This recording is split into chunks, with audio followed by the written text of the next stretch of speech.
မိတ်ဆွေတို့စားနေတဲ့ငါပြောသည့်တစ်လုံးဟာအမှန်တကယ် radioactive ဖြစ်တယ်ဆိုရင်ယုံမလား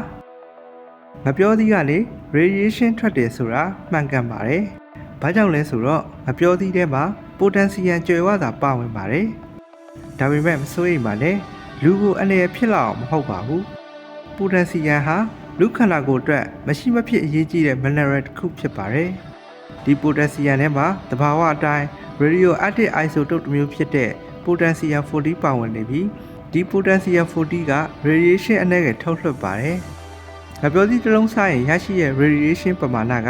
ခန့်မှန်းခြေအပြင် 0.1 microsievert ခန့်ရှိပါတယ်။ဒါဟာအလွန်ကိုနည်းပါးတဲ့ပမာဏဖြစ်ပြီးဥပမာအပြင်နှိုင်းယှဉ်ကြည့်ရင်လေယာဉ်နဲ့တနအီကခရီးသွားခြင်းကငါပြောသည့်တစ်လုံးစားတာထက် radiation ပိုရနိုင်ပါတယ်။ဒီလိုနှိုင်းယှဉ်ရလွယ်ကူအောင်သိပ္ပံပညာရှင်တွေက banana equivalent dose ဆိုတဲ့စကားလုံးကိုအသုံးပြုပြီး radiation ပမာဏတွေကိုနှိုင်းယှဉ်လေးရှိကြပါတယ်။ကြည့်ရှုသူမိတ်ဆွေများအတွက်စိတ်ဝင်စားဖွယ်ဘူးတုဒဖြစ်ဖွယ်အကြောင်းအရာများတင်ဆက်ပေးသွားမှာမို့ The Rehab Channel လေးကို like and subscribe လုပ်သွားပြီးပါဦးခင်ဗျာ။ဒါကြောင့်ငါပြောသည့်တွေအများကြီးစားရင်အန္တရာယ်ရှိနိုင်မလားဆိုပြီးမေးတတ်ကြပါတယ်။တကယ်တော့အန္တရာယ်လုံးဝမရှိပါဘူး။ဘာကြောင့်လဲဆိုတော့လူကိုယ်ခန္ဓာဟာပိုတက်ဆီယမ်ပမာဏကိုအမြဲတမ်းမျှတအောင်ထိန်းညှိနိုင်လို့ပါ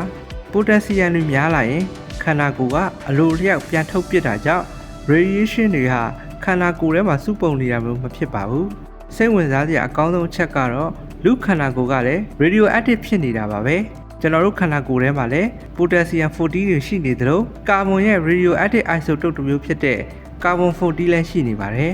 ပြင်းပြအားဖြင့်လူတယောက်ရဲ့ကိုယ်ခန္ဓာမှာတစ်စက္ကန့်ကို radioactive decay အကြိမ်ပေါင်း4000လောက်ဖြစ်နေပါတယ်။ဒီ radiation တွေဟာသဘာဝ background radiation တွေရဲ့အစိတ်ပိုင်းတစ်ခုသာဖြစ်ပါတယ်။အမှန်တကယ်အန္တရာယ်ဖြစ်စေမဲ့ radiation ဆိုတာက nuclear accident တွေဒါမှမဟုတ်အစမတန်မြင့်မားတဲ့ dose တွေပါသာဖြစ်တတ်ပါတယ်။ဒါကြောင့်မပြောသီးစားတဲ့အခါတိုင်း radioactive တစ်ခုကိုစားနေတာဖြစ်တယ်လို့စိတ်ကူးလို့ရပါတယ်။ဒါပေမဲ့အဲ့ဒီ radiation ကမိတ်ဆွေကိုအန္တရာယ်ဖြစ်စေမှာမဟုတ်ပါဘူး။နေ့စဉ်လူမှုဘဝမှာဆိုင်းရန်ကတခါလျံစိတ်လှုပ်ရှားစရာကောင်းတတ်ပေမဲ့အကြောင်းတရားကိုသိထားခဲ့ရင်တော့ပိုပြီးအကျိုးရှိစေမှာပဲဖြစ်ပါတယ်။